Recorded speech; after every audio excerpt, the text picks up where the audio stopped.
All right, we are live. Good evening, everyone. Joining the chat. A special live pertaining to the Daniel Robinson case. 25-year-old field geologist that went missing in Buckeye, Arizona on June 23rd of 2021. We're going to cover some details of the case tonight. I want to welcome everyone to the chat coming in. Y'all got here in a hurry. Whoa, we got a couple of peoples up in here. Manda Pants is in the house. Hello, hello, hello. For those of you who don't know, Manda Pants is my oldest daughter. She came to check out what Papa's doing tonight. Welcome, love. We got Miss Candy Cane in the house, 82. Welcome. Jody M is in the house. She's back for some more. Welcome. Pigeon Mac is in the house. All right, time to kick back and hear what Mr. Q has for us today. Well, thank you. Thank you. We just have a few updates on the case I wanted to bring to your attention. I'm working on a lot of stuff, so I have things in order. Thank you for joining us. Miss Marley 13 is in the house. Miss Marley, much love to you and welcome. Lady V is back in the house. Hello, Miss Lady V. Cat Eyes is in the house. Miss Cat Eyes. Ooh. Keeps an eye out on everything that's happening. Much love to the ladies in the house. My goodness. Miss Liplock No More is in the house. Good evening. Much love to you, Miss Liplock No More. Good to see you. RJ from the Conversations Living Room is in the house tonight. All right. Well, that said, I'm on a tight timeline tonight. You know how we like to get busy, go to work, get things done. So right now, I want to welcome you all to tonight's special live covering the Daniel Robinson case. The map has changed. And the cell phone is indicating a good timeline. Let's go to work.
All right. I want to welcome everyone to tonight's special live pertaining to the Daniel Robinson case. We're going to be jumping right into it. For those of you who are just brand new to the channel and new to the case, definitely hunker down. You want to subscribe. You want to hit the like button to show your support for this case. I've been working on it. Everyone knows that John Q has been working on this case, and not alone. Been working with it on this case behind the scenes with several others. And I want to definitely give them credit for the early stages of case investigation on the Daniel Robinson case. We have T. Sophia as one of the critical supporters of this case. Miss Yunu from her channel has been a major supporter. Mr. Randy Renegade has been an outstanding research supporter. And that's what these cases need. So much love and a major shout out goes to the small support group, along with Mr. Boss Blake and several others that have been emailing me like crazy, keeping in contact with me and making sure that if there's any new case developments, they bring it to my attention and we keep it on the table where it belongs. So tonight, if you're not familiar with the case, we're going to give you a little bit of some background, and then we're going to jump right into the meat on the plate pertaining to the Daniel Robinson case. So with that said, let's find out a little bit about Daniel Robinson, who he is, and why Daniel is missing.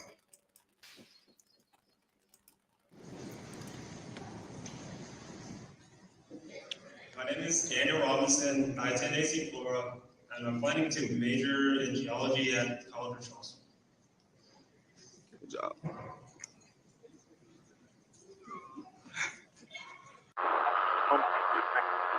Government officials insist that this BNC Live has been following from the beginning. A father continues his mission to find out what happened to his son. Daniel Robinson vanished in the Buckeye Desert. Daniel Robinson went missing in the Buckeye Desert. Urgent plea from a father who has scoured the vast Arizona desert himself. 4-year-old Daniel Robinson. And this is a very, very odd mystery. Daniel Robinson disappeared on June 23rd in the far West Valley. His parents, David and Melissa, need our help. I'm David Robinson, the father of geologist Daniel Cornelia Robinson. His name, Daniel Robinson.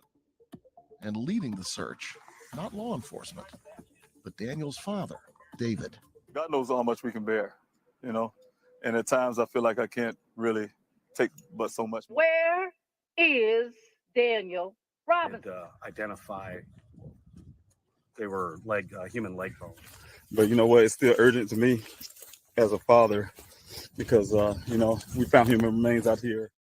David Robinson had only one thought on his mind as he drove the nearly 1,800 miles from his South Carolina home to Phoenix. I had to find my son. I also want to thank the volunteers that come out here every weekend, volunteering their time. And, you know, without these special people behind me, I wouldn't have a search.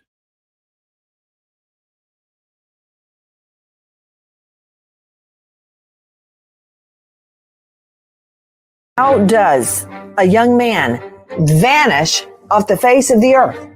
How does that happen? No record, no sightings, nothing.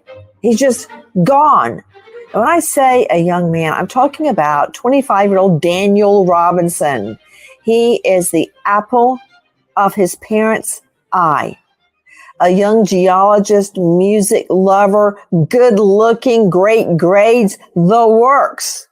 So why can't we find Daniel? I'm Nancy Grace. This is Crime Stories. And his dad, David Robinson, is using the GoFundMe money to fund his own investigation and the desperate search for his boy, his son, Daniel Robinson, 25 years old. What happened to him? How did he just disappear? David Robinson, sir, thank you so much for being with us. Tell me, when you first realized your son just hadn't called in a couple of days, that he was truly missing. Yes, my son, on the 23rd, I did get a call from my daughter. She also lives out in Phoenix. And at times I feel like I can't really take but so much more. But in his weakest times, David says it's the volunteers that provide him strength. You know, everybody knows that I call them my extended family. And so this video is the same thing. We all here have one common goal, and that's to find Daniel and also to bring light what happened to other families. As the Robinsons' extended family light candles tonight, their collective light shines towards that day when their question is answered and Daniel comes home. Josh Sanders, 12 News.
Okay.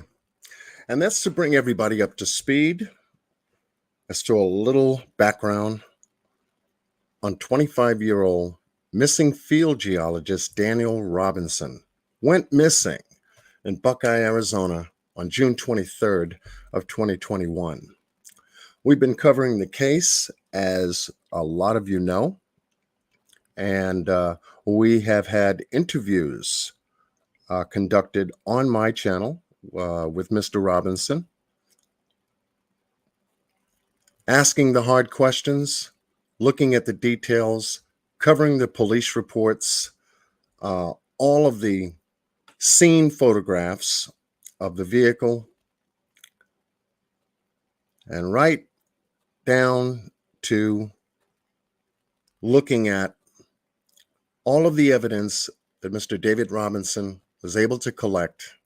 And we know that the Buckeye Police Department, in the early stages of this incredible story, had only participated to a certain degree.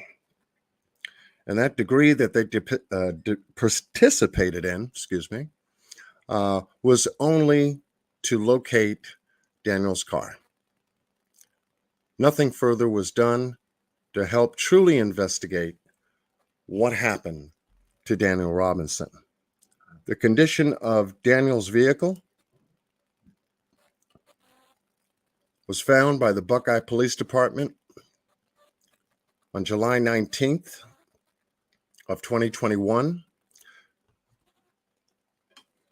by a field rancher outside in the Sonoran Desert. And here is the vast desert. The Sonoran Desert is where Daniel Robinson's car, his vehicle, his Jeep, was located and found on July 19th.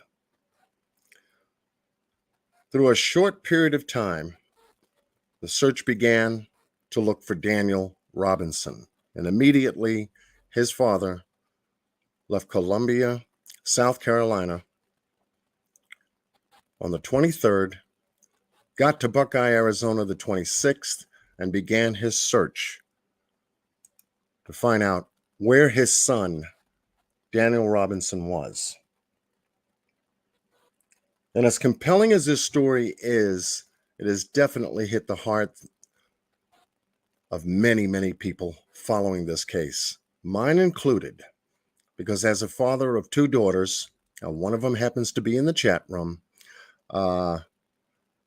your heart, you know, when one of your family members, your blood goes missing or something happens to them, parents should step up just like nature intended them to.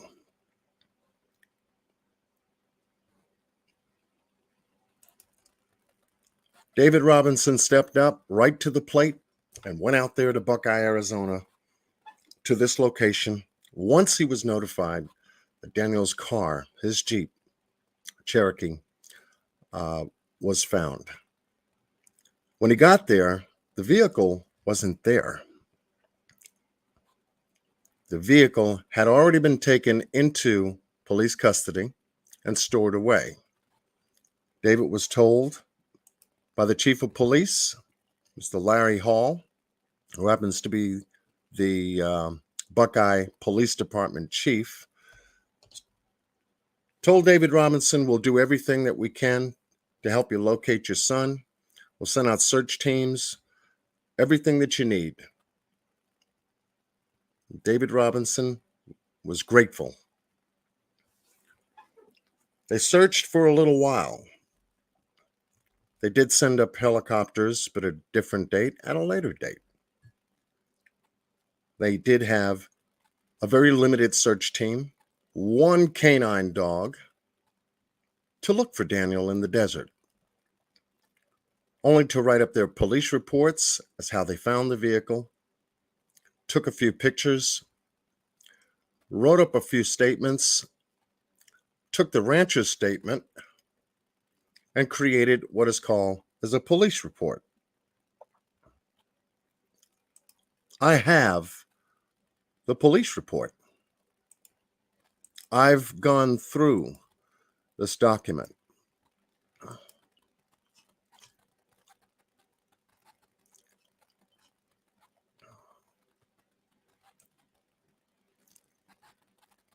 And this is a redacted document to protect the privacy of those that are involved in this case. It is a huge document, 54 pages long, involving several of the Buckeye Police Department officers who was on location. Responding officers to this particular incident was S. Cruz, Officer Thatcher, Officer Cook. And those of you who are just joining us, welcome. And I've covered many aspects of this police report in its entirety. I'm still reading through it and rereading through it in order to capture what I need from it. But just to give you an idea, Daniel Robinson, 25-year-old geologist, his life full and ahead of him, went missing on June 23rd. He was 24 years old at the time. He was a black male with black hair and brown eyes. He stands about 5'8", 165 pounds. He was last seen leaving a remote job site in Buckeye, Arizona. He was driving a blue 2017 Jeep Renegade. Make that a correction. I said Cherokee. Jeep Renegade with license plate number NLA2CMA. Daniel was born without a right hand. And this was a poster, one of the very first ones that went out and hit the air. If you have any information about his whereabouts, please contact the Buckeye Police Department at 623-349-6400. And this is how the first notification of Daniel going missing went out. Police hit a press release on September 16th upon the search regarding Daniel Robinson. Soon thereafter, photographs during the time Daniel's car was found was taken by the Buckeye Police Department in the condition that you see it here now. I want you to take a moment and visualize yourself being David Robinson, getting this picture from the Buckeye Police Department, knowing that this is your child's vehicle. This is how his vehicle was found. What went through David Robinson's mind? Every possible thing that you know that a parent's mind would think. In all aspects, where's my son? What happened to my son? Is all that's on David Robinson's mind. Seeing the damage that was done to this vehicle. How did this vehicle end up in the Sonoran Desert in this condition? That's one thing. But the real suspicion of this case lies in what is on the ground here.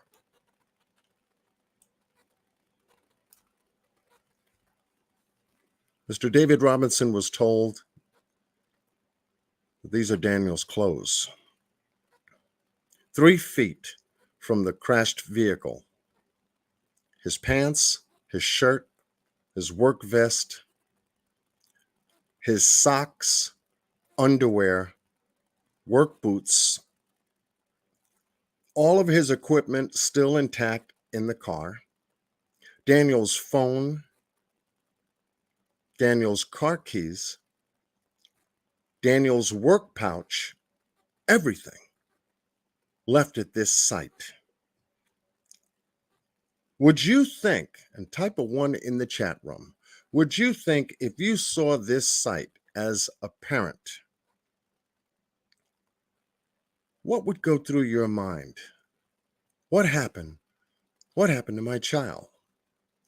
Would this cause you great suspicion and alarm seeing your child's clothes out here 3 feet away from your child's vehicle? Type a 1.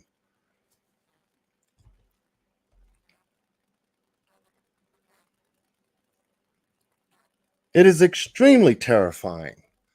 Wait a minute. My child is out here naked?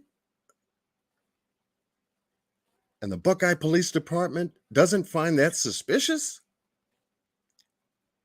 Knowing I've given them information and background and what kind of work my child is doing. He's a field geologist working with New Matrix Corporation out of Buckeye, Arizona, out of the Phoenix office. And you mean to tell me that there's nothing suspicious about this at all? The Buckeye Police Department treated this just like a regular, normal, everyday police write-up and report. The crash vehicle with unknown factors attached to it. The parent is now looking for the family member, and they didn't deem this an alarm. They didn't deem this an emergency. Remember, Daniel doesn't have a right hand.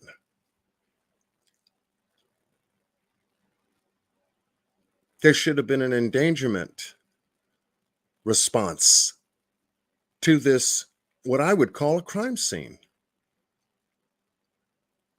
This is a car accident scene, but with clothes laying on the ground. What else could you possibly think? What could you possibly think? I'm sure a lot of those questions went through David's mind when he saw these photographs of some of the Buckeye police departments, and you can see them right up in here. They had an A-track up in here. Just a few people went out there to take pictures and to survey the area. Not the police department, not a crime scene technician to take fingerprints, DNA. We know that Daniel's vehicle was fully equipped with airbags that were deployed.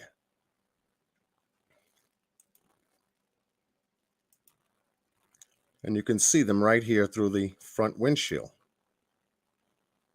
In fact, you can see them very carefully here.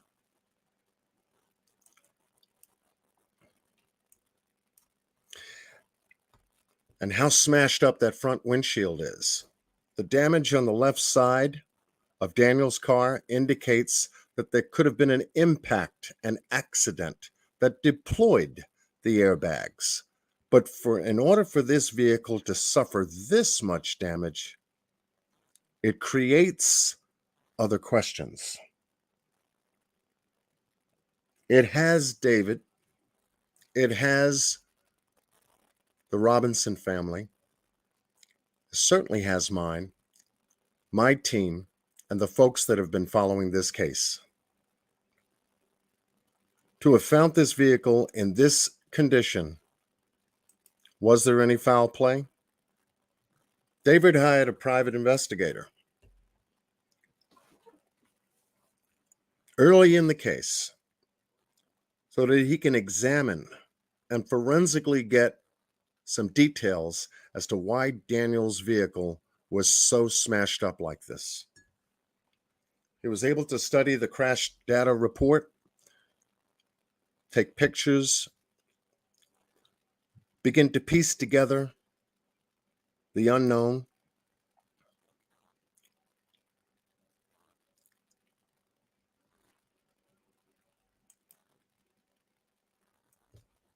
Him and several other technicians checking every square inch of the car.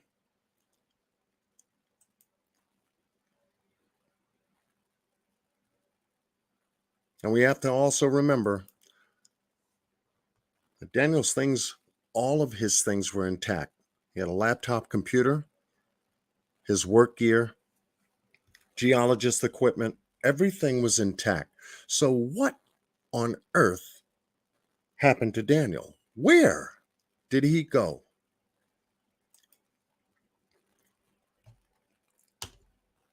The private investigator also found that there was an impact of some kind on the right side of the vehicle as well, indicating that there was a type of red paint and yellow markings, but more the red paint, making a statement way out there in the Sonora Desert, saying that there's nothing red out here, so what could he have hit if he had a car accident? What could have deployed the airbags in Daniel's car? What could have smashed his windshield? What could have done the damage that we saw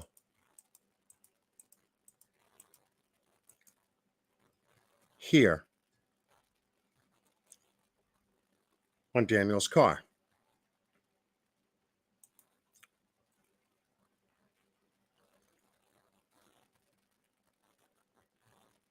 The car was found on its right side, as we showed in the previous picture before, the left side being up and facing toward the sky.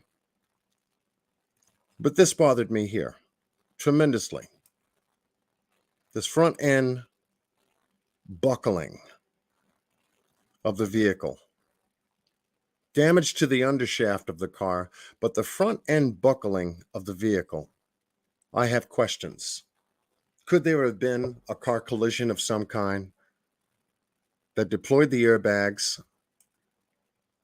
Now, we've studied this case on a couple of additional lives, earlier lives covering the case.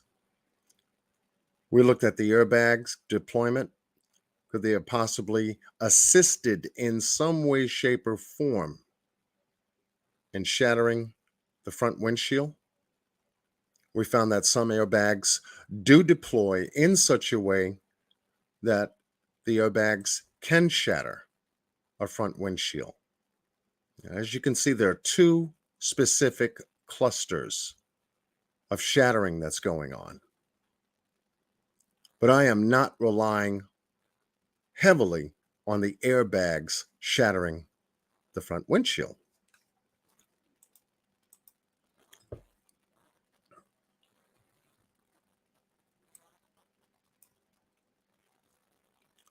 These look too specific when you look at them from different angles. And only to say that David was given very limited pictures of the vehicle damage. During the time that the private investigator worked on this vehicle and tried to give him a better understanding, a report that is, a better understanding as to what may have occurred to Daniel's vehicle at that time.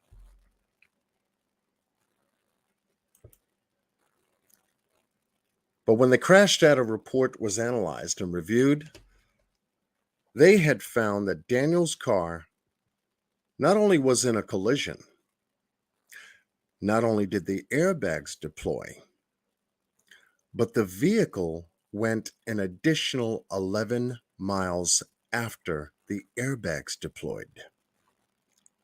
Now that is an anomaly, a very strange anomaly. Anyone who gets into a car accident, your vehicle is stopped, especially with the damage that was found on Daniel's vehicle. Smashed windshield, you don't drive around with a cracked windshield, such as the one that we see here on Daniel's car. Smashed front left end, blown out driver's side window. You're not going to ride around on the typical streets and highways and you stand a chance to being pulled over by law enforcement. Everyone knows that. Yes, I am recapping. Oklahoma's in the house. Miss Justice is in the house. Double Rainbow is in the house. Welcome. Private investigator had concerns. Very, very deep concerns. Daniel, and let's get into it. According to the police report and what was told to them, let's go, where's my other tab?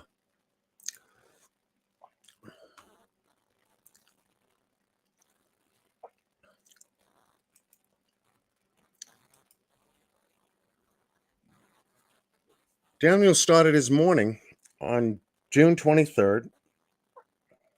Nana for life, how are you? June 23rd, the morning of June 23rd, from this area here, not far from Phoenix, Temp. Daniel has an apartment here. And that morning, Daniel arose and had to go to work. And so his assignment, being a field geologist, working for New Matrix, took him to his first job location on that day. That took him from Temp all the way to a place at 1520 North Verrado Way, which was about an hour away. About an hour. Here was a job site that he had to go to in order to check a specific well for the company. water testing, sediment testing, samples from rocks, materials that his job requires him to take. He ended up getting off of taking I-10 west for about an hour to get to this location, and then connect off of I-10 to North Verrado Way, where he went to a Shell station for gas.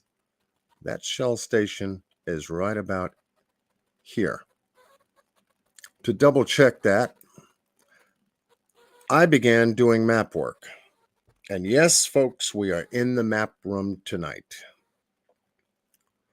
And following Daniel's path that morning, taking him almost an hour to get to North Verrado Way,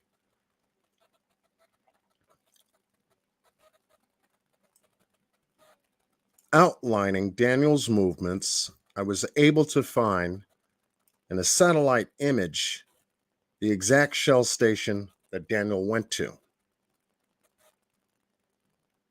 Here, Daniel made a purchase, a very small one, according to financial records. There was a purchase of gas for $3 and change, according to Mr. David Robinson, the father of Daniel Robinson, on several interviews on my live. Was it to top off his gas tank? Or was Daniel running out of gas? Questions we both had. But nonetheless, according to the record, he came to this station, used $3 and change from gas, and gas prices being the way they were back in June of 2021, you would basically predict that would be able to purchase at least 1 gallon of gas. Just one.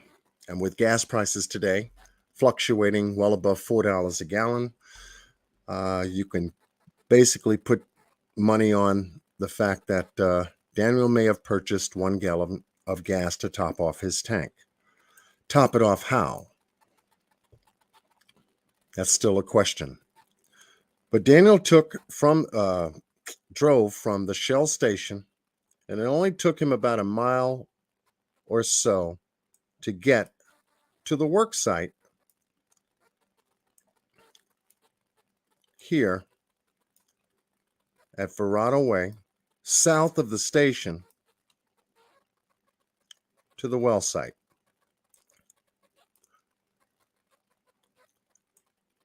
As you can see, not very far. Could have taken a drive from the station, crossing the overpass, and then making the connection that it would normally make going to this well site if it was a frequently traveled path, having an access point here, taking the road, and these are dirt roads here, folks, almost like desert roads, until he got to his location, which is situated at the south end of the well site here.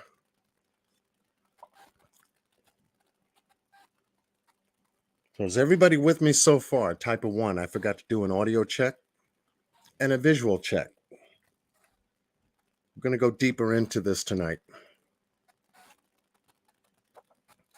Thank you for sharing. Oh my goodness, we got some people up in here tonight. Pigeon Mac, thank you. Yep, another Maria is in the house. Angela James is in the house. Where the Wind Blows is in the house. Cha-Cha B is in the house. Thank you, RJ.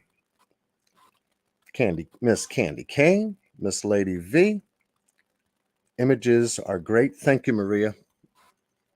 And so I'm using a special software for satellite imagery that gave me much clearer definition in terms of looking at locations that you're going to see tonight on my channel.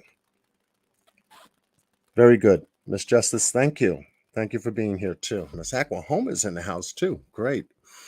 All right, so this is the first location that Daniel showed up somewhere after 7. It was recorded on his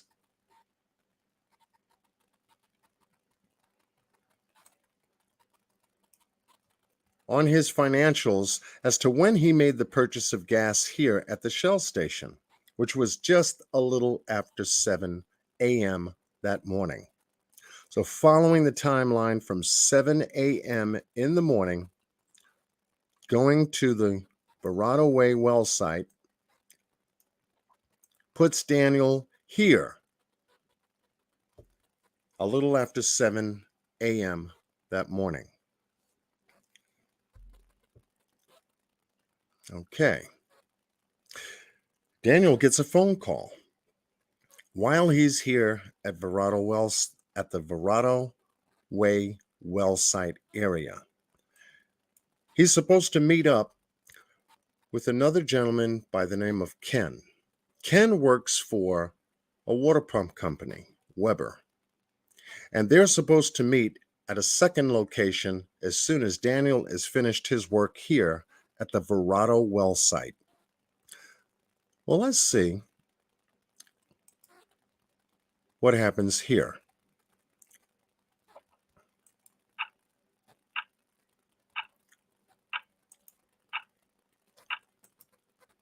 Here you can see, and this is video is taken from Please Help Find Daniel, Mr. David Robinson's channel. We're incorporating this tonight because it's helping us to fine-tune the timeline. Maps have changed. We're going to show you how. Daniel left the first well site after 7 a.m. He was headed towards Sun Valley Parkway to meet Ken. He had a missed call from Ken, but received a voice message.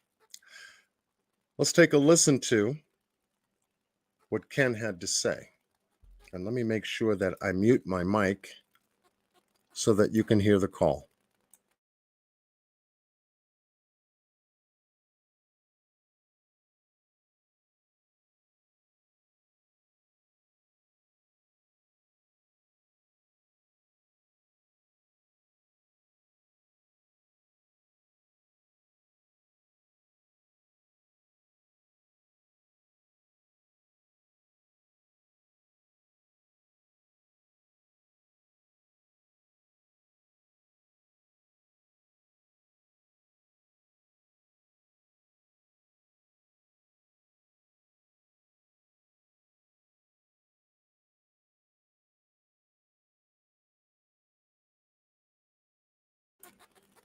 First of all, can y'all hear that?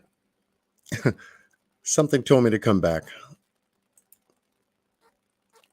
Sound. Okay, there we go. All right, thank you. Somebody said something. Put the sound on, man. I could see the thing, but put the sound on. All right.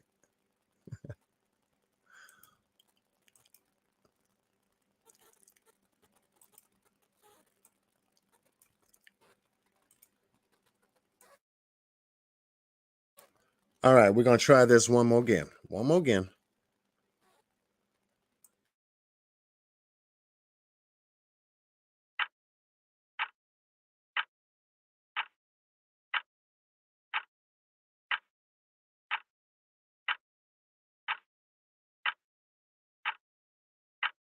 No one is available to take your call. Please leave a message. Hey, Daniel. This is Ken with Weber Water Resources. I'm out here at Trillium off of Sun Valley Parkway. I'm waiting on fuel. I think it's going to be a while. He was all the way over at Fort McDowell here at 6 o'clock this morning. So I just wanted to give you a heads up. It's, I don't want you to come all the way out here and just sit and wait. But I was going to give you a heads up when you're about an hour away from being ready to go and stuff. But if you can, just give me a call when you get a chance.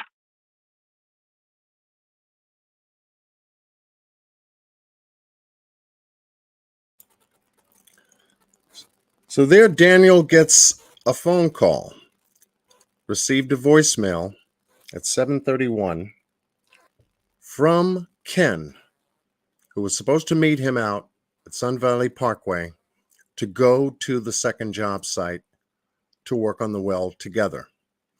This call lasted a very short period of time. Daniel missed this call. Most likely he was en route or driving or occupied at the Verrado Way well site. Everyone following?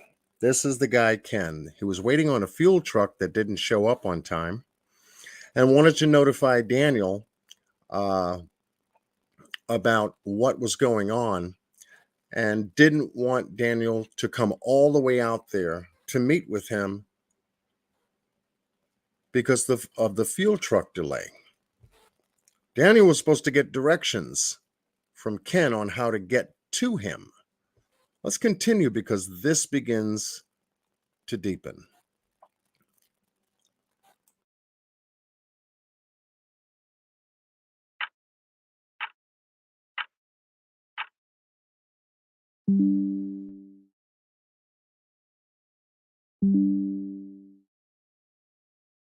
I want low corporate taxes. Blake.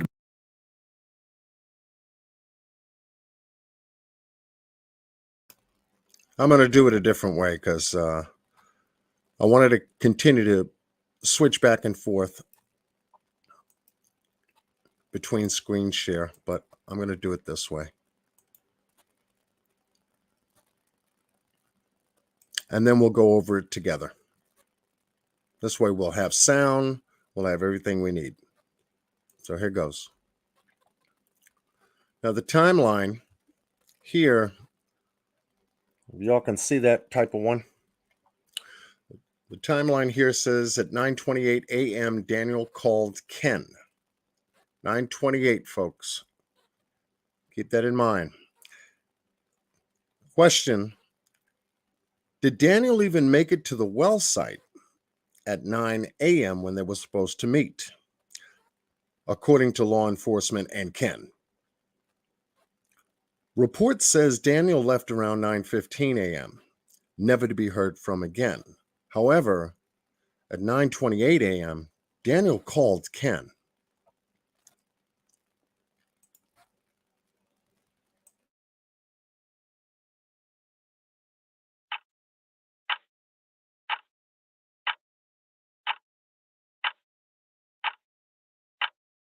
No one. Now there's the timeline. We're getting into it, folks. And thank you, Mr. David Robinson, for sharing this information, because now we have a bit more clarity. And I think if I brought it up, let's see if I can make sure I have everything. Welcome, everyone, and thank you for joining us for tonight's live covering the Daniel Robinson case. I just want to make sure that it's a clear copy of the timeline. I thought I had it loaded here, but now you can see it. Here's the timeline, folks.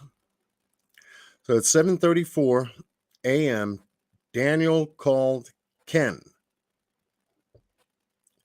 Remember, 7:31, Ken called him about not coming out to the well site. 3 minutes later, Daniel called him back. Ken did not answer. At 8:08, Ken called Daniel. They did not speak. 8:10 a.m., Daniel texts Ken for directions.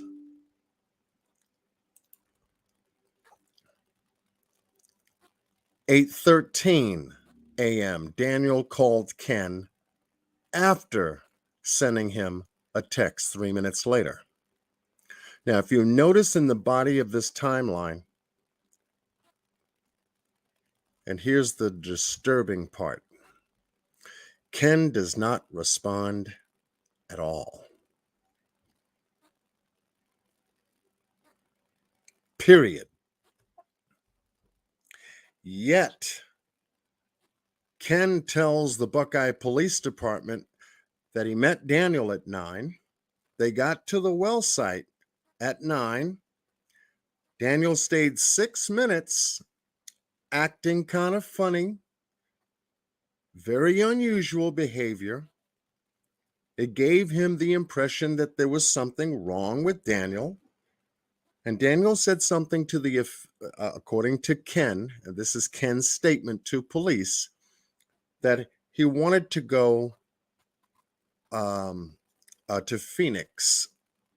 He wanted to rest, is the word, which did not make any sense at the time.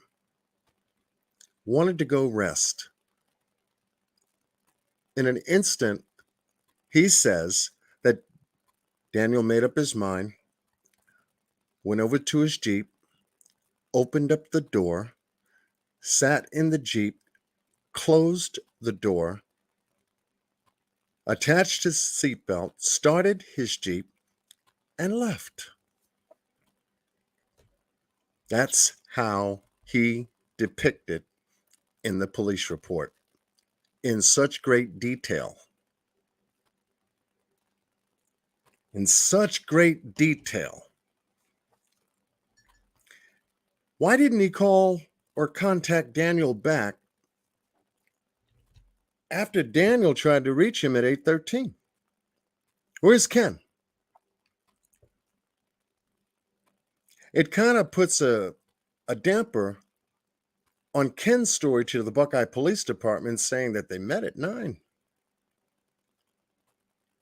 If that's true, why did Daniel have to call you at 9:28 if you guys are supposed to be together?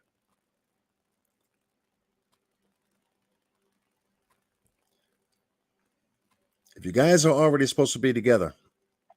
8:33, a missed call from Steve. Steve works for Matrix. 8:35, Daniel calls Steve. 9:28, Daniel called Ken. And still from 9:28, thereabout, and thereon, Ken doesn't answer his phone.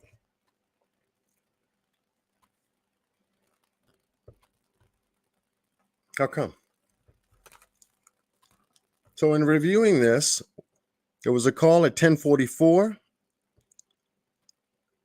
It was actually a text message at 10:44 a.m.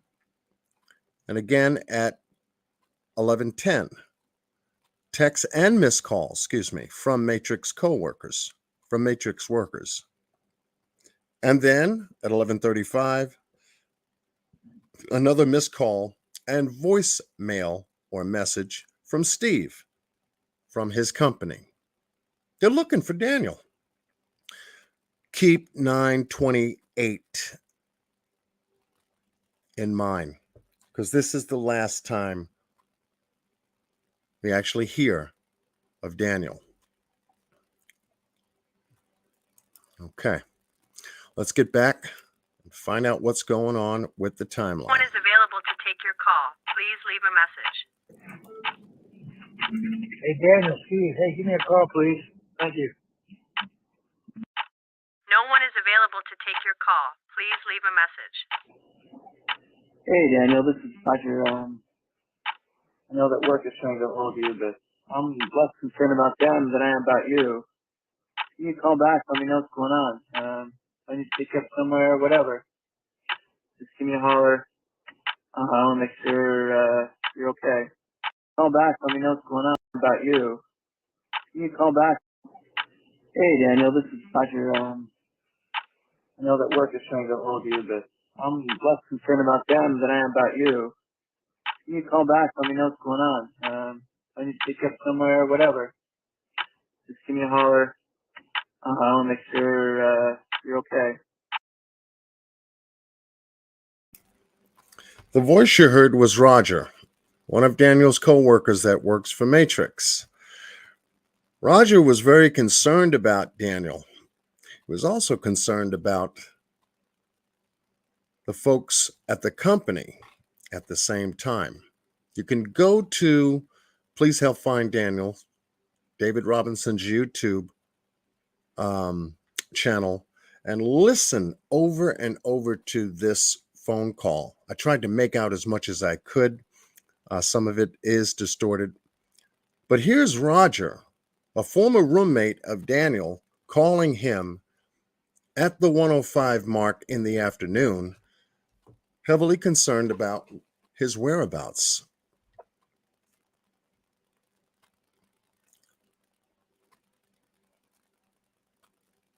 And yes, everyone would be curious. Where is Daniel? If he didn't get directions to the well site, then where the hell did he go? This is why David believes that something happened at the first well site at Verado. That's still unclear, but he's also looking into that.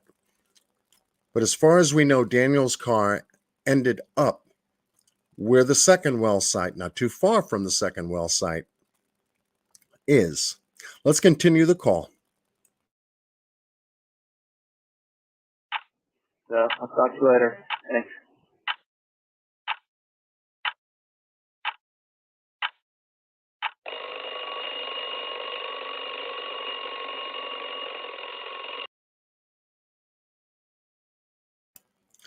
Now, what you see before you is the police report. And it states, I spoke that Officer Cruz spoke with Ken on the phone. Ken advised that Daniel arrived at the site at 9 a.m. and that it was raining. Well, let's do this for a second.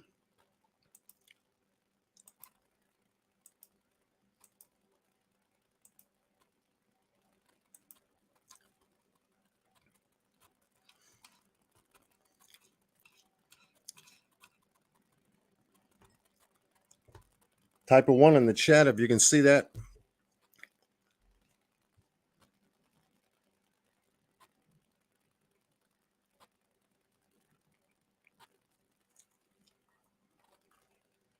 Okay. Here's a statement.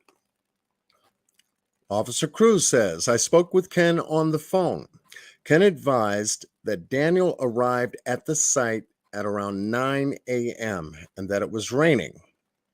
Ken said that Daniel was saying things that did not make sense, like asking if Ken wanted to go rest, and then asked if he wanted to go to Phoenix to rest. Ken advised that Daniel was not making sense with the things that he was saying, and that he was talking about things that did not make sense. Wow, that's almost like doublespeak there.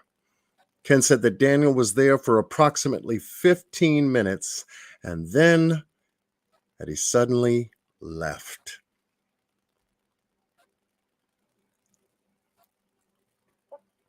Ken said that he was concerned because of Daniel's behavior and spoke with Steve, who was a project manager. We heard Steve on the phone calling Daniel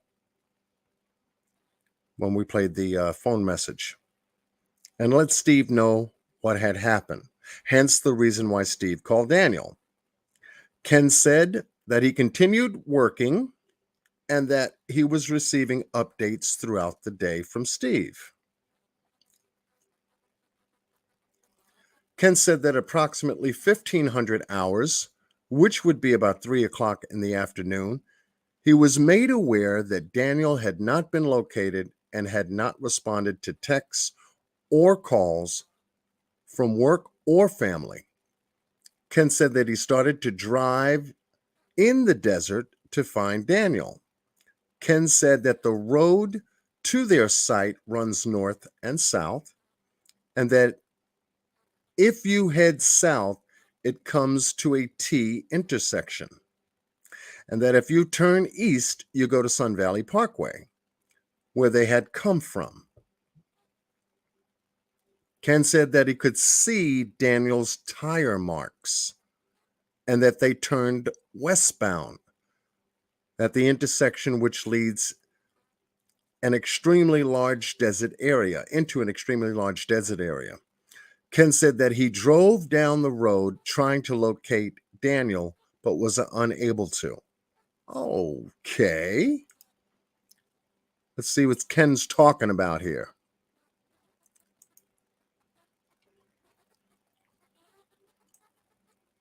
So after leaving the Verado well site, Daniel goes 26 minutes, Sun Valley Parkway, hits the off-ramp of I-10, and hence connects to Sun Valley Parkway. Taking Sun Valley Parkway north, he comes to this location here where the job site is. And this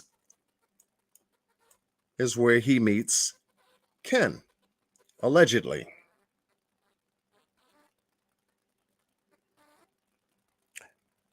Question: if Daniel and Ken never worked together before, how did Daniel get his number to text him? Most likely through New Matrix and Weber. Those are the two companies that put these gentlemen together to work at the well site. Good question, Oklahoma. And so here we have the main gate. Let me go to boop. Let's connect the dots.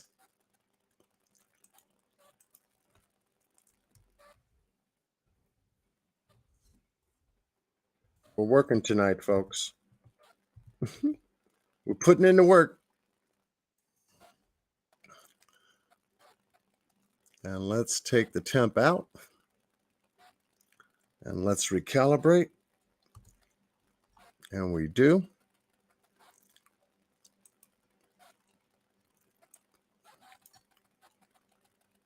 And here we see that it takes 25 minutes to go from North Verado Way all the way up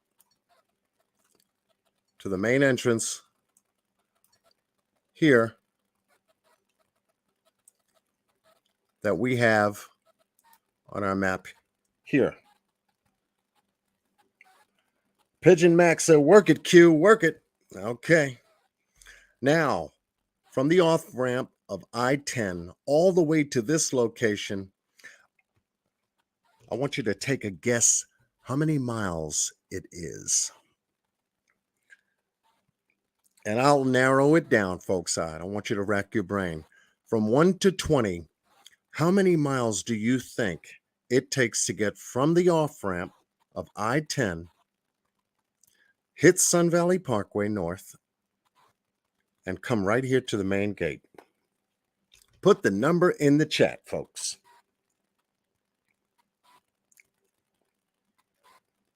Help me tonight. We're getting through this.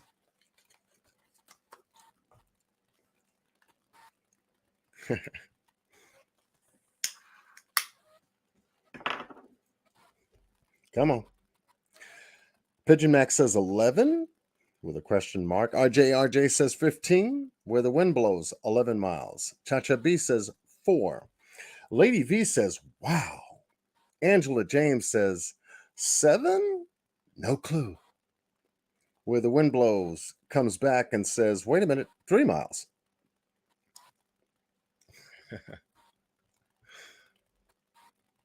Okay, y'all just gave up? 45 people gave up? Come on now. All right. So when looking at the mileage on the map here, I was able to calculate how many miles it was. And you see this blue line? We have 17.38 kilometers.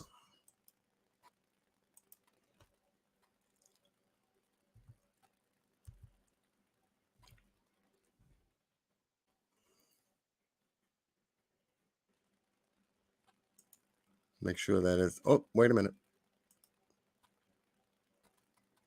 17, excuse me. 17. Got to put the 1 in there. Put that 1 in there. Y'all see that number? Y'all see that number? 10.79 with 9 closest to the carryover if you're rounding it off.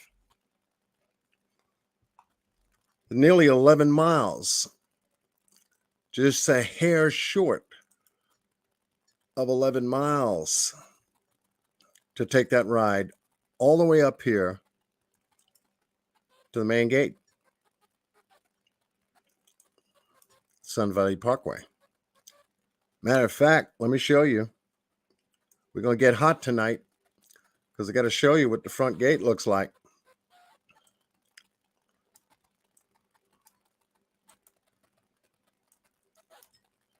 Lo and behold, oh, get back down here. Stop messing with me. Lo and behold, this is the front gate entrance where Daniel met Ken, allegedly. But this is where they were supposed to meet, right here. Takes them directly to the well site.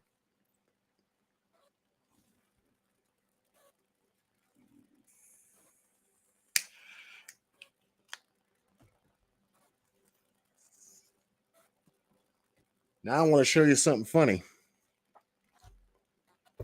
Hold on to your hats, folks. Let me see who's in here. Miss Justice, we got Double Rainbow. Is Oklahoma still in here? Okay. Okay. I noticed this gate. And then I noticed something about the gate. Oklahoma, get ready. I'm going to blow your mind. Miss Justice, get ready. I'm going to blow your mind. RJ. I'm going to blow your mind too with everybody else. Hello, Sherry. Watch this, folks. There was something regarding, let's see if I can find it. I know I had it loaded. Let me do this first. Red paint came from the private investigator. He didn't know where it came from. Let me find it first. Oh, I thought I had it loaded. Darn it.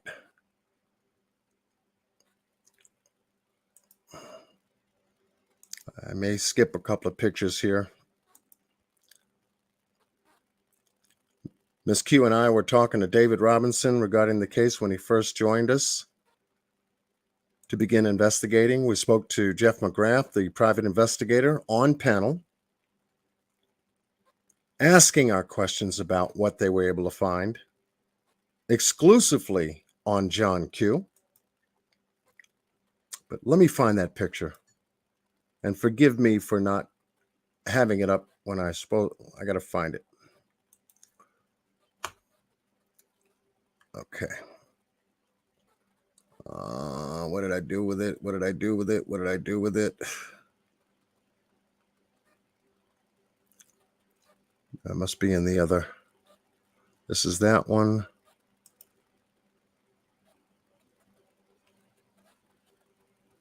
Well, this is a fine time for me to have scrambled brain, right? Okay, I think I put it right in here.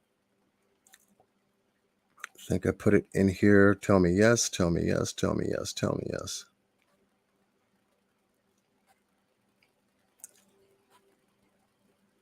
That's got to be in the other file. Come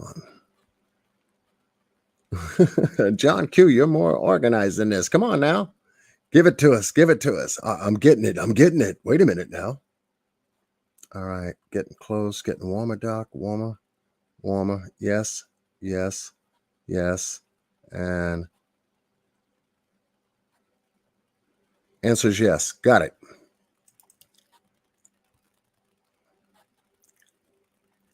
Remember this? Can you all see that?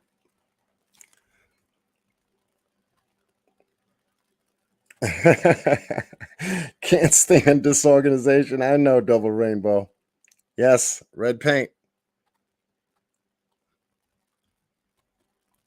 Remember that we talked about this? The paint, yes, I do. Okay. I blew it up so you can see it. This was an impact mark on the right front end of Daniel's car.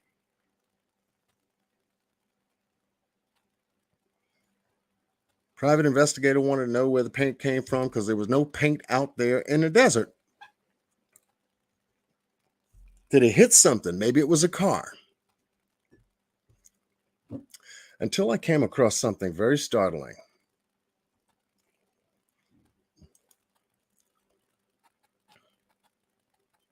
Remember that gate I took you to?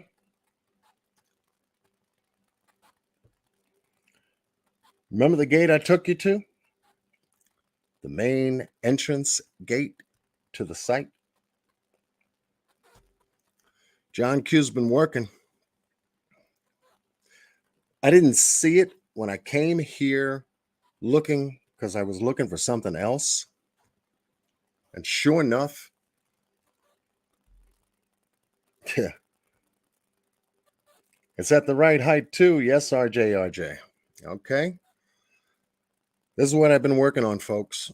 Trying to tie the pieces of the story together. Now, that's the picture. So let's go back to the map.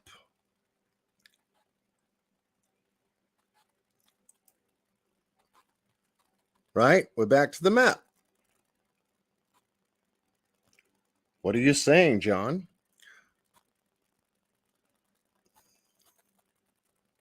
Let's drop this little guy here. Go back over there. This is a street map of February 21, 2021. Daniel went missing in June. I'm not lying. I wasn't looking at the gate hard enough to see it. I called David right away and I told him, you know, there's red paint on the main gate. He said, what? He said, because when I went out there doing all my searches, there was no red paint on the gate. I said, well, David, since February of 2021, there was red paint on the gate.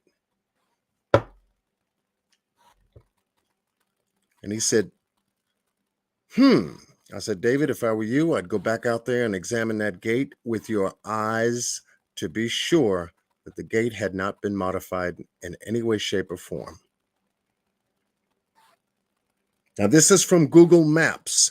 You go to Google Earth, it'll be red paint on that gate. It's there. It lines up.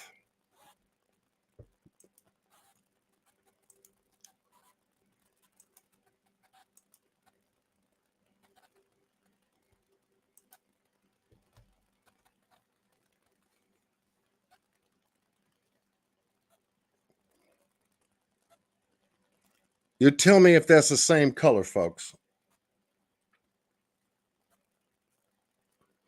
Type a 1 in the chat if you feel, and I blew it up,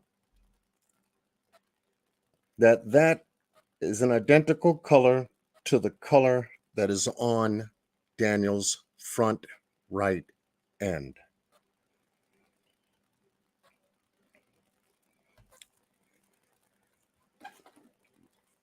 Did Daniel have an accident here? Question mark.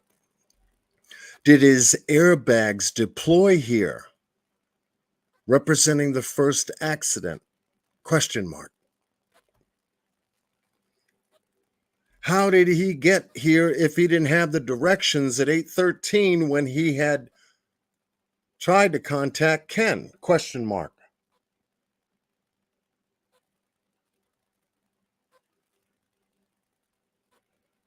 Yes, RJ, and that's why I told David to get his eyes out there and examine that gate, take video of it, take careful pictures of it to see if this gate had been repainted over, modified, newly modified in any way, shape, or form.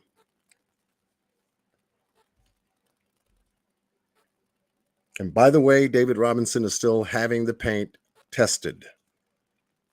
If it matches up to anything that we're looking at right here, something happened here to Daniel's car. This is information that I have passed on to him. This was a brain twister because I didn't see it the first time. And let's go back to our map. now that we've identified something in this case that's far different than what we've been able to identify before. And sorry for the delay, folks. So here,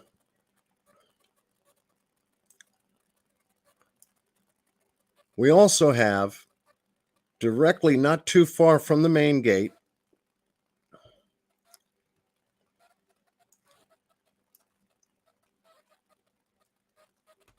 the cattle ranchers, one of the cattle ranchers' corrals. They run cattle through this area, folks. And how convenient to have a corral right here across the street from the main gate. Am I getting warmer? 11 miles from the off-ramp. We're putting it together. This is one of Brandon's corrals. He was the rancher who found Daniel's Jeep on July 19th and reported it to the Buckeye Police Department.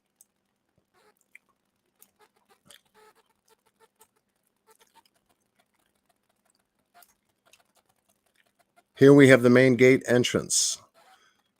And if they were to go in, as was stated, it wouldn't take them very long to go about 1 1/3 miles to the T section of this area, where Ken talked about where the road breaks to the east and breaks to the west.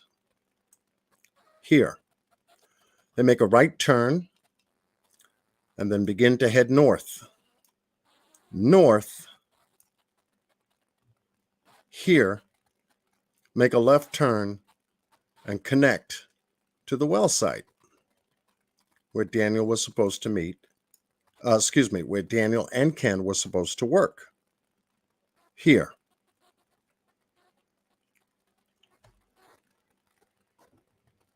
Now they're supposed to be together at 9 o'clock.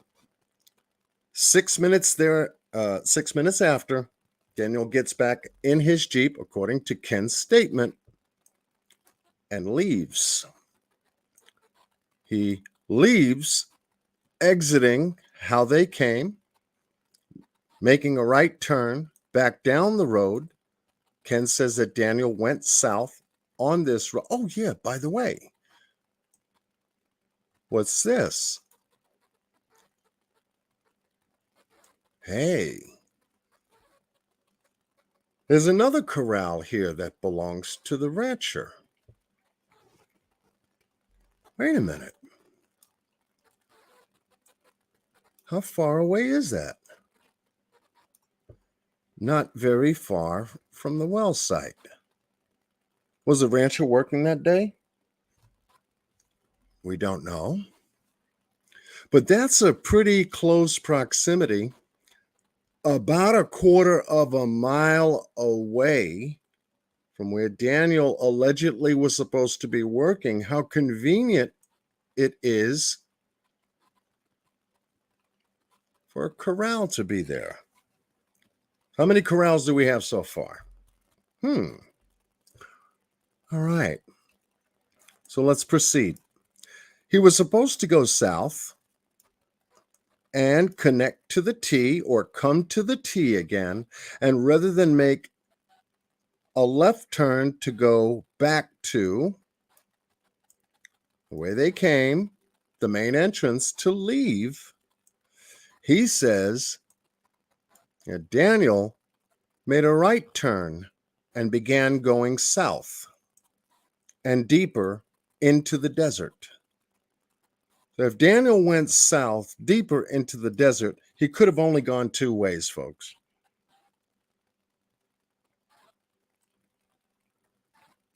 He could have gone just 2 ways. One breaks to the left. We have a utility station here, which is, where do I want to go? Where do I want to go? Where do I want to go? Here. That is the huge utility station. And as you can see, way in the background, and I can't really use my pointer because this is an overlay, there's a road back there. You can actually see a car that's making its way past that back road. See the smoke dust from the back of the car in the background. Gives you just a little bit of an idea of how big this terrain is, how big the electrical utility station here, substation, is compared to the car and the road. Let's proceed.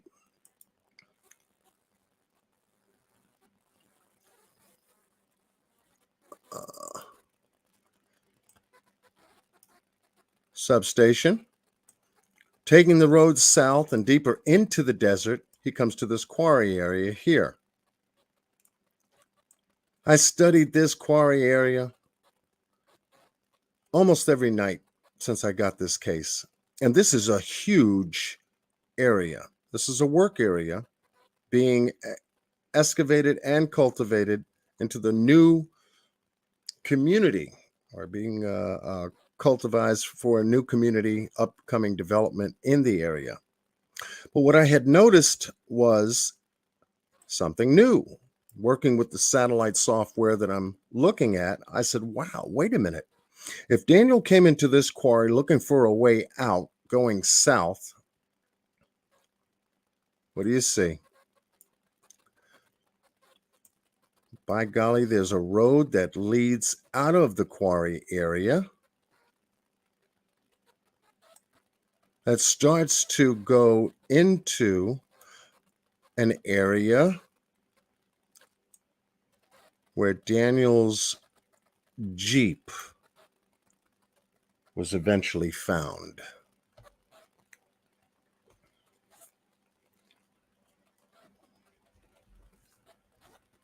If Daniel took that route. Also, backing up, if Daniel didn't take that route and took another route to the right, he would have been able to get off this main road here, connect right, follow the route here, thinking that there must be some way out of this particular area, making a right turn and heading and using his Jeep to go down the wash area, Wagner Wash, looking for a way out. But here, hence, from the wash, there's a road you can connect to that will continue to take you further south and west at the same time into the desert. And as you follow that road, the same little car that we saw passing you the utility substation in the back, that's this road. And it also comes to a T.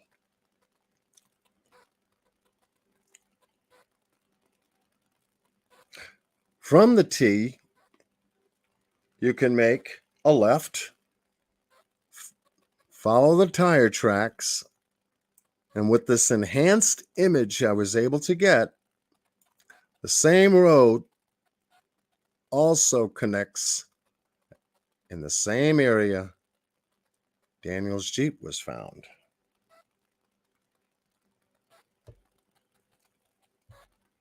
However, David, I, my team, and many folks do not believe that Daniel crashed his Jeep here himself. We do not believe it.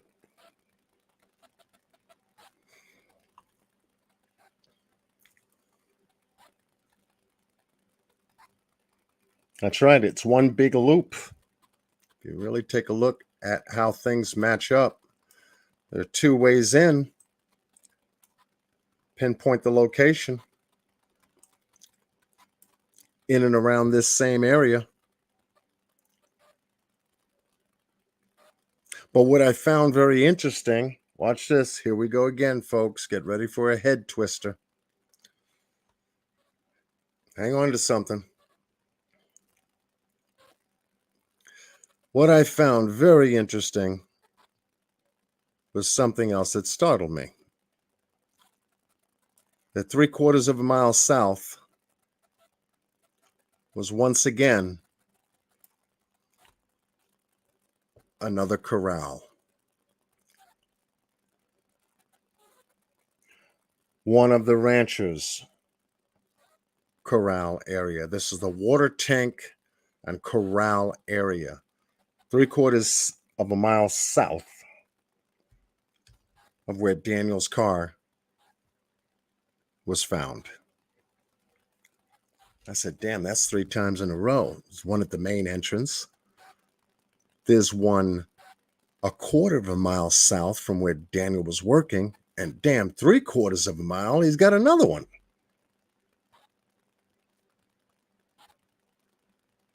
Okay. All right. So in looking at this and covering the distance, you mean to tell me no one was out here? No one saw anything pertaining to how Daniel's car, how Daniel's Jeep got up in here into this nook area off the road? One property owner, private property. Yes. And there's also BLM land, which is federal land. It's a combination of this area. We're still mapping that out. You know something? Daniel's car falls in between the private property line and BLM federal land. This is the reason why David is trying to get the FBI involved.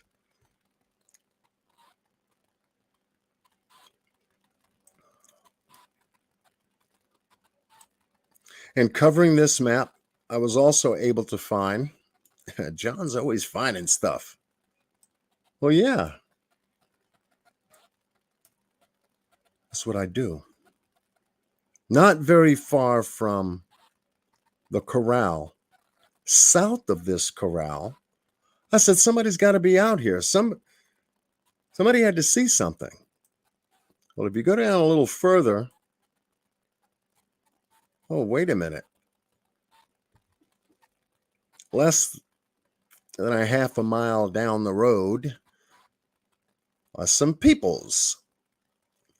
And these people are called the C&W mining folks that are in this area.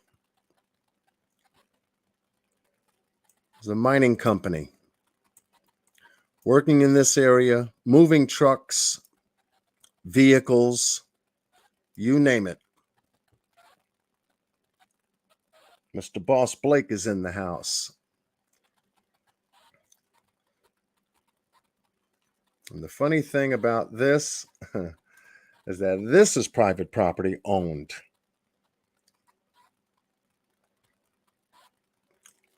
Now I'm going to tell you something real funny. Let me get back to my spot. Where am I here?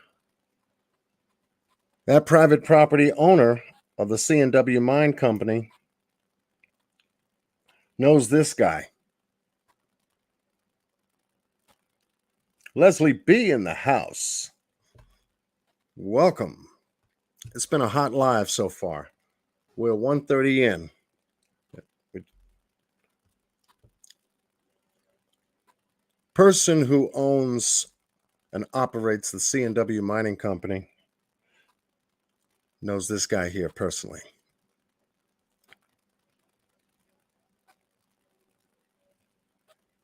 Oh, yeah. Oh, yeah. Let me see if I had that other picture. And the other picture I wanted to show you, that this is the only picture I can show you for now. But this is an authentic, genuine picture of the rancher who found Daniel's Jeep. Right here. And this is one of his work buddies right here. Oh, boy. Right there. This is an authentic picture, folks. Like I told you before in the last live, we pretty much know who these folks are. And based on the research that Miss T. Sophia, Randy the Renegade, Miss Yunu, Mr. Boss Blake, myself, and a few others have done a deep search and was able to find some answers. And that is the only picture that I can show. There are many close-up shots. But hence, one on the left, according to the police report, found Daniel's Jeep.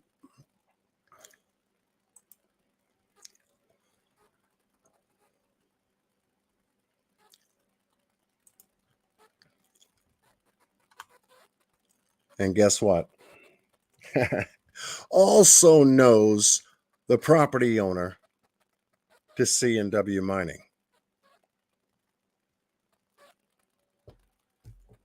You getting the picture? You guys getting the picture? I'm trying to give it to you as smoothly as I can. But yeah. And south of them, not very far away, about 1.25 miles, give or take, there's another area called the Foundry.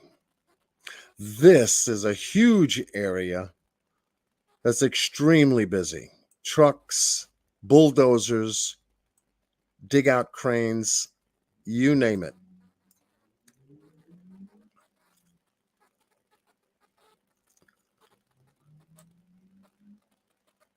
Vehicles coming in and out of this area. And I said, my goodness, with all these people not very far away in the desert, you mean to tell me that none of these people have any idea? After 14 months of where Daniel is?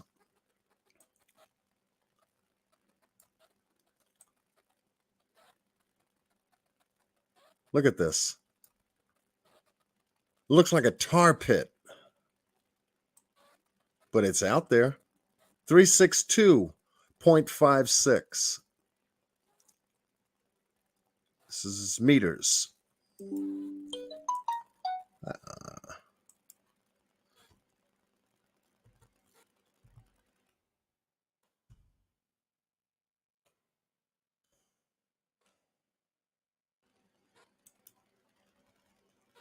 There you go. A little less than 1/4 mile in length.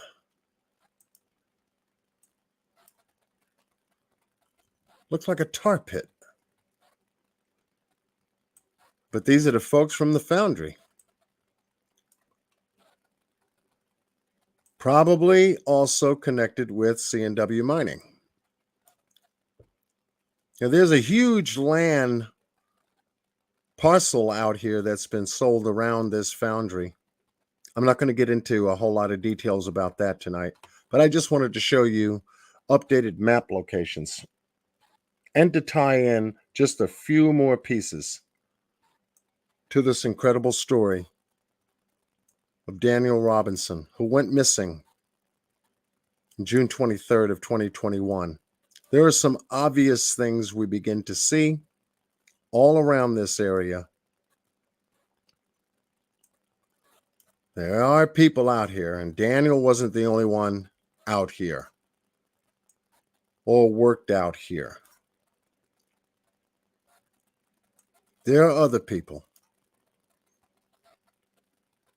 And if this guy, the rancher, is navigating, all he had to do was just take his little Jeep or his horse or whatever he rode in to track his cattle all the way up north and follow that same route that I took to get down there.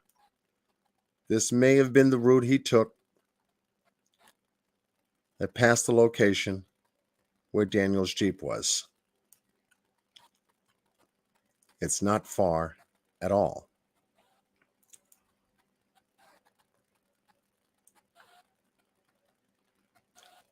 Not far at all. It's an eye shot right up the groove of that ravine. Because Daniel's Jeep was in a ravine.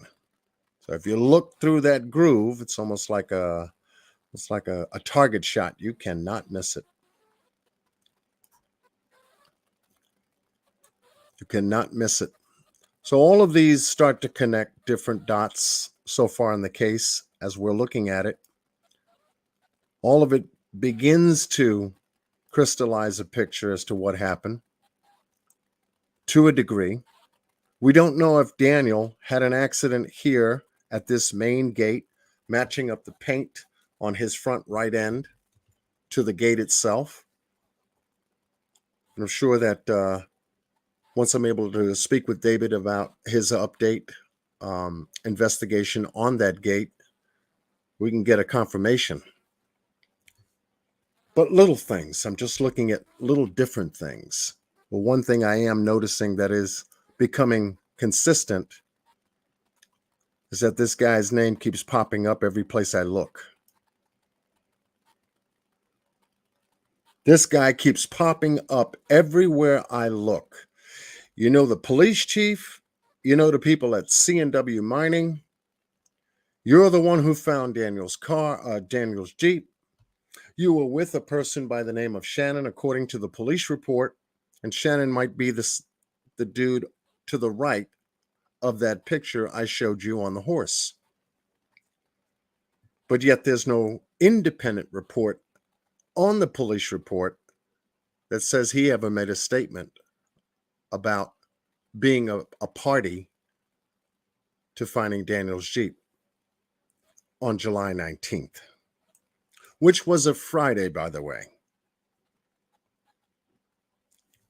Notification didn't get to David until that Tuesday.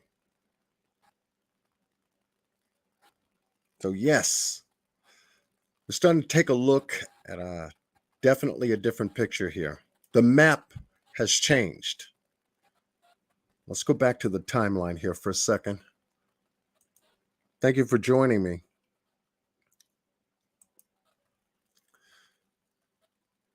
"10:05 a.m. missed call from Steve." We got that. 10:44 a.m. to 11:10 texts and missed calls from the co-workers at the Matrix. 10:35 call and missed voice message from Steve again. How many times Steve called? Watch this. Missed call from Steve. Steve called at 8:33. Daniel calls Steve at 8:35. Quick response. Daniel calls Ken at 9:28. Last time we hear of Daniel, period. 9:28. Ken never replies. 10:05. Steve again. 11:35. Steve is very concerned. As you can see, Roger calls a little after 1. You have to factor in his call.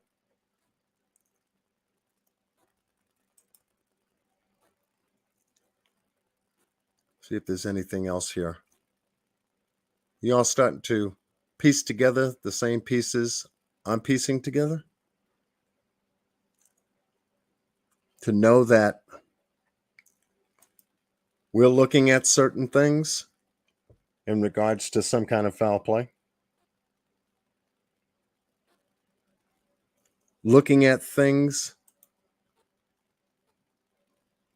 regarding how Daniel's vehicle was left in the condition that it was left in. The vehicle being examined forensically to determine a lot of the damage to Daniel's vehicle and how it was found way out here in the Sonoran Desert. You see that groove, you can almost see the road groove that leads right to Daniel's car if you were coming south up to where that red arrow is. That's the groove I was talking about. Perhaps that's how the rancher was able to spot Daniel's vehicle after aerial searches had taken place and they couldn't find the vehicle at all. And this is where it showed up, and in the way it showed up, and the damage that was done to this vehicle when it should have looked just like this.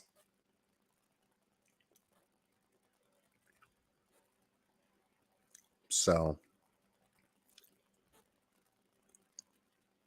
just to share a little bit with you here tonight regarding the Daniel Robinson case. Let me see if I missed anything. I think I have. All right, now I can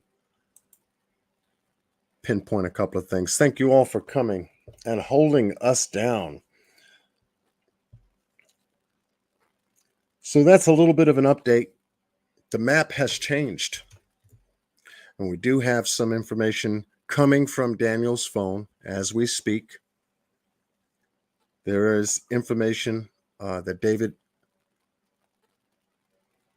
is extracting from the phone that'll fine-tune the call log timeline, because if we can follow the call log timeline, it'll tighten up the overall timeline. We know that it took Daniel to get from Tempe all the way to North Verrado Way, where he worked at the Verrado well site, about an hour away, and then 26 minutes from North Verrado all the way to Sun Valley Parkway, to that main gate entrance, covering nearly 11 miles to get there.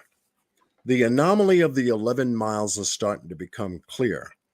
However, where was the second accident? Or where was the first accident that deployed the airbags? We're pursuing this path to get the answers. This I can tell you we're doing. Because when you have these different parts and pieces that have to connect somehow, that have to make sense somehow, you search for the answer. A very clear one, a very logical one to get the answer. It's starting to come. It's starting to come. And hopefully, as I said, if that gate is ever checked for any kind of modifications to it, we'll be able to share that information with you. And to give you positive confirmation that, yeah, paint on Daniel's front right end of his Jeep did match the paint, underlying paint, if you will, on the gate. And it does match up to the height of Daniel's car, his vehicle. Then you have to say, okay, well, if it does, what happened? Was somebody there at that gate that met up with Daniel when he left Ken? Was Daniel in a hurry to leave North Verrado to get to the second well site because he was running late somehow? Did Daniel accidentally bump into the gate? Just additional questions that need clarification. And yes, and we all have to thank Mr. Robinson for not giving up. What do you give up to when your family member is missing? What do you give up to? I don't see anything to give up to. You stick and stay until you come through, until things come through. That's what he's doing. That's exactly what he's doing. And thank goodness Miss Q brought this case to my attention for me to take a look at. And I said, I'll do the very best I can to be of assistance. Because I'll look for the answers through David's eyes and his heart and his mind and his attitude and his work ethic as a United States veteran serving 2 tours in Afghanistan. And you mean to tell me that the folks out there in Buckeye, Arizona, Phoenix, Tucson, or you name it, anywhere in Arizona, know that this man has been looking for his son for the last 14 months, and this is all the help that he has right now?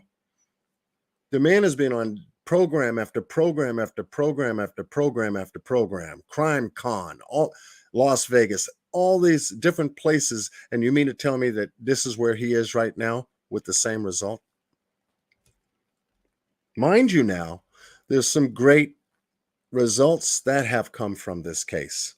David is now a president of the Daniel Robinson Foundation, as you saw in the very beginning of the live. He's created a foundation, not only for, his family. No, he's doing it for other families.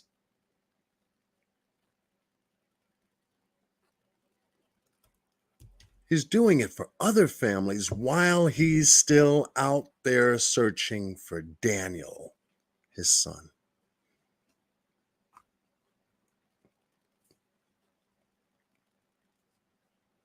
As a man thinketh in his heart, so is he. That he is, he has become, and became. Out of all of this adversity, David Robinson has become an incredible model. Absolutely incredible model for all of us.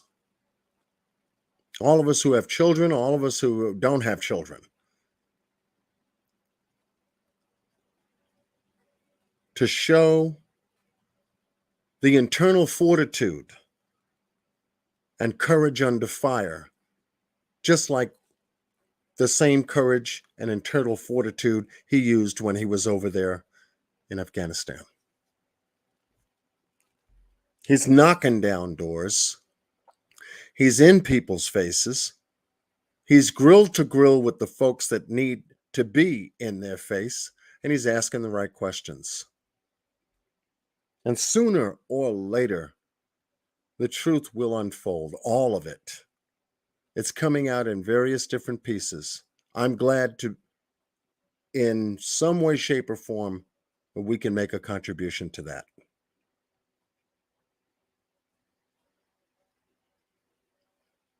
We have made a contribution to it. And we fully support every effort that David Robinson and his family are still to this day in the front lines looking for Daniel.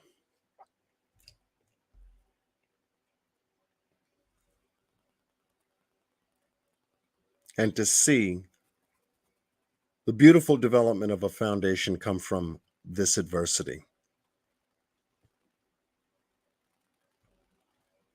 It once reminded me of,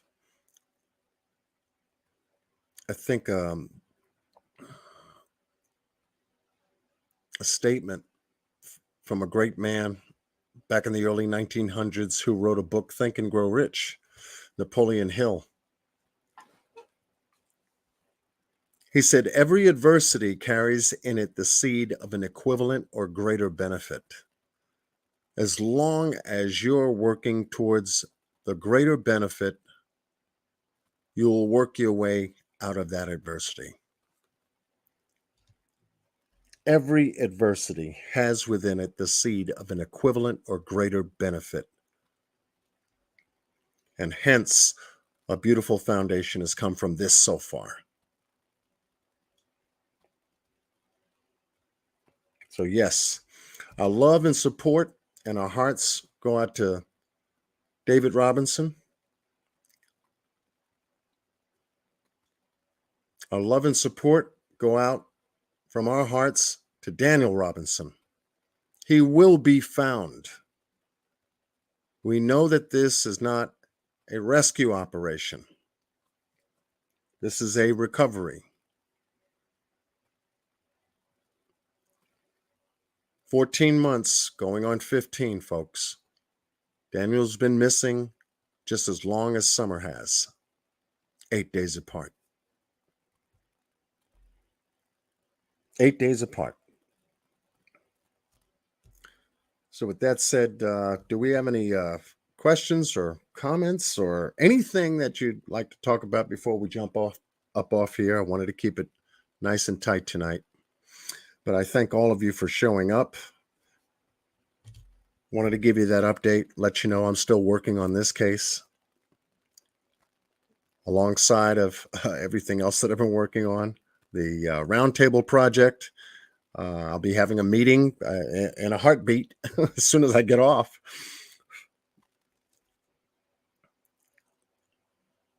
And yes, I want a major shout out goes to Carol Smith for being as radiant in my email as she possibly can to send me exactly what we're focusing on right now. Thank you so much, Carol. Throughout the night, almost nonstop. Much love to you for doing that. Aquahoma, good to see you, love, always. It's always good to see you, and I'm glad you caught tonight's live. I do want to talk to certain moderators about the new project.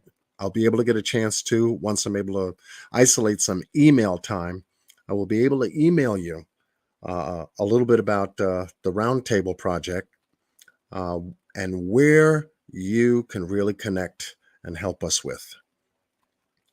And that's going to be extraordinary because of the magnificent team of people that are coming together to do this kind of work, but do it as a team.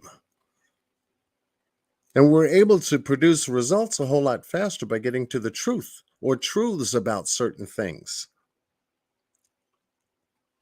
I want to thank Ms. Double Rainbow for not only holding my chat down every single time I go live, but for showing love, true integrity, and support of a lot of the cases that I work on my channel.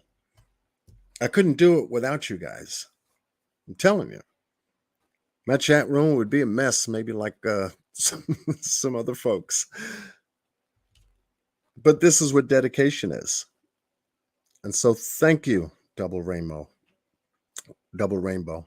Thank you, Miss Aquahoma, Miss Marley 13, Miss Justice, Miss Carol Smith, Miss Leanne Ferguson. I mean, the list goes on, you know. Mr. Boss Blake for supporting every live that I do. You know, he's busy in the backgrounds. We're working time schedules and everything. Miss Leslie B. holding John Q down. Now, you think of it. I don't have 20, 25, 30 people doing that. It's a selected, small, tight, elite team that do everything that holds this chat down. And they don't let no nonsense come in because they pretty much know how I'm going to work, how I'm going to operate, and what I present. And so, yes, major shout outs to my home team moderators for holding this channel down. And it's very rare, but they're here every single time. And that's where I gotta tip my hat and put my heart out there.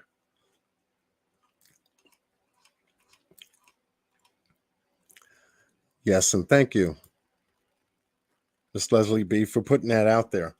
Matter of fact, you just see the moderator doing it to me again. You know, I wanted to also be able to share the website once again. The StreamYard YouTube site, not StreamYard. I'm tired, folks.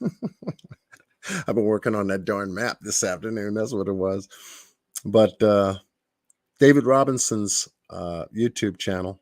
Please help find Daniel.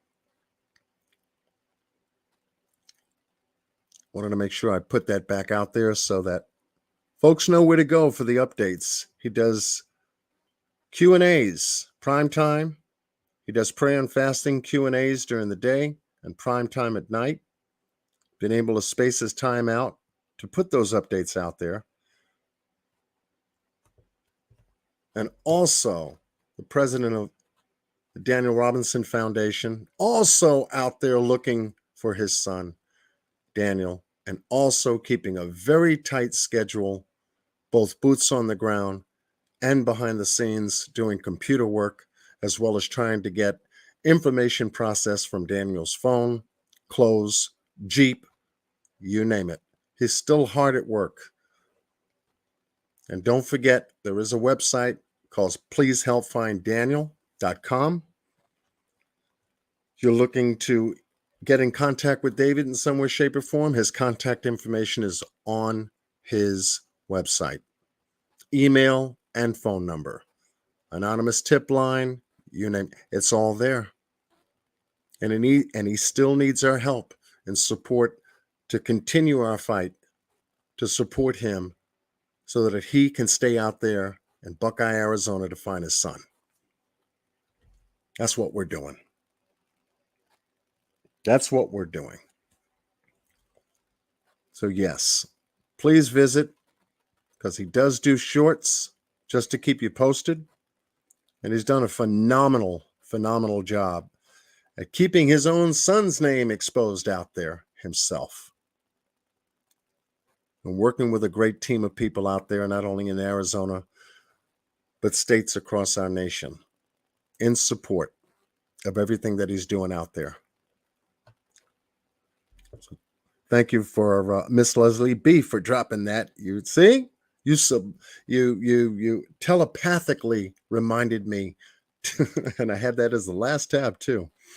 Telepathically reminded me to share that. Thank you, love. And you guys have been just incredible. And I'm just so happy that I'm able to make time to cover this case and Daniel's story with you. And I'm going to continue to keep my eyes and ears close, because I believe that something is going to turn shortly. Digging through all this, and some good, solid answers are going to be coming out of there that'll start to fill the gaps in this story. But as you can see from tonight's live, things are coming together.